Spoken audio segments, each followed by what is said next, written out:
Do you remember a recent time when you felt really, really strong? You felt highly energized, powerful, fulfilled? What specifically were you doing at that time? Do you remember? Hi, I'm Dr. Greg Nelson, and this episode is about how to feel more competent at work. So let me talk about this word competent, competency. Why is it important? The four factors that lead to the highest levels of motivation and engagement in the workplace, and actually in our personal lives for that matter as well, the four factors begin with factor number one, which is competency. So here's how we define competency. Competency is the ability to control the outcome of an activity and to experience mastery over that task. Does that make sense? Competency. So when you reflect back on your week, and you think of all the activities that you were involved in on a day-to-day basis, were there those moments where you felt competency? Where you felt highly energized, you felt strong, in the zone, powerful, you were fulfilled, you could do this all day long? You probably had some of those when you stop and think about it. You see, our goal is 70% of our time needs to be in the zone of competence. 30% we simply have to do tasks and activities that we may not feel energized doing, but we can get better at them if we work at it, but that's only 30%. 70% we need to be in the zone of competency. If we reverse that ratio, then we run into problems. We get stressed out, we burn out, our brains are burning up unnecessary energy. So the zone of competence. I want to offer to you three tools that you can use to stay in that zone of competence, to feel more competent at work. Here they are. Number one, know your strengths. Now, when I use the word strengths, I'm especially referring to the results of Gallup's Clifton Strengths Assessment. You've heard of that perhaps? Gallup's Clifton Strengths Assessment is measuring the natural preferences that our brains are wired with. We all have natural preferences.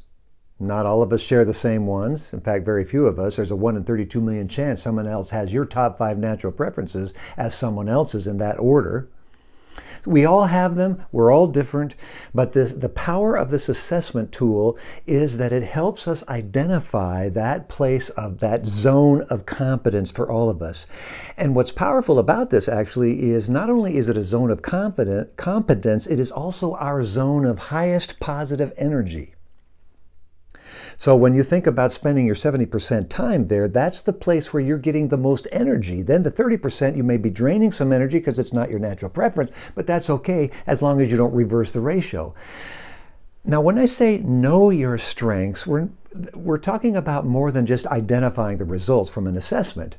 We're also then talking about making the connection between the words that you get back from Gallup, the names of the strengths or natural preferences, and what they actually mean, the definitions.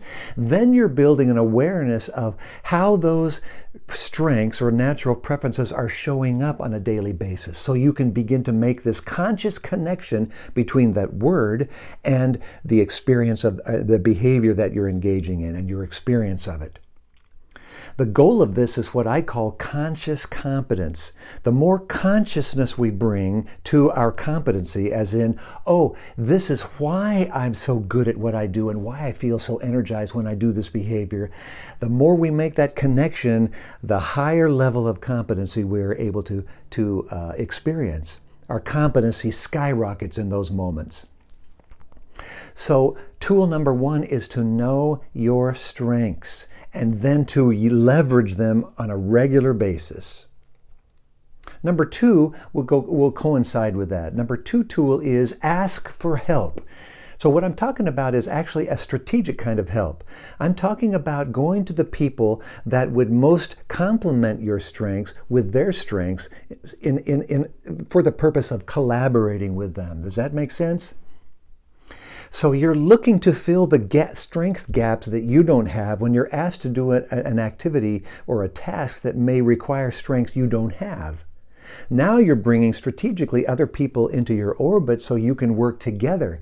Here's what I love about this paradigm. It means that, and as the assessment tells us, only the top 10 are our natural preferences. That leaves 24 other strengths that we do not have the natural preference for, which means that everyone then is important to us. We need each other. We cannot do this work alone. So learn how to ask for help strategically. And then number 3, find a support partner. I cannot overemphasize this third tool.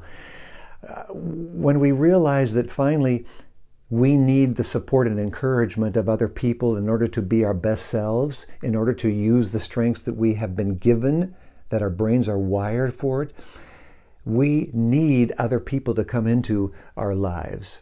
I've learned in my own professional life and even my personal life that I need these kinds of partners. And so I've recruited 3 to 4 people in my life that I'm in regular touch with. And they are able to hold the mirror up to me so that I sometimes don't notice when I'm using a strength. They can say, hey, Greg, we actually see you doing X, Y, Z. That's one of your strengths. And it's helpful for me to have that encouragement. It gives me accountability and it gives me support. So number 3, find a support partner. So why is all this important? When you use these 3 tools, you begin to develop your own competency and you develop the support in that process that you're going through. There's some significant things that happen. Research reminds us that when we are using our natural preferences and our strengths, we are 6 times more likely to be productive, 8 times more likely to be engaged, and we will have 3 times higher level of quality of life in general. Well, I don't know about you, but man, those are the kind of figures I want in my life. And I'm working hard to make sure that happens, and you can too. And if you're a leader or a manager, it is your responsibility to make sure you empower your people to their highest level of competence, which means helping them know their strengths and then giving them assignments that leverage those strengths.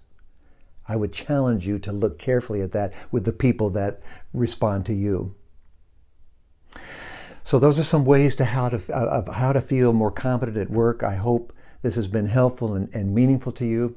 Next episode, we'll talk about how to bring authenticity to your workplace more deeply. So thanks for watching, and I'll see you next time.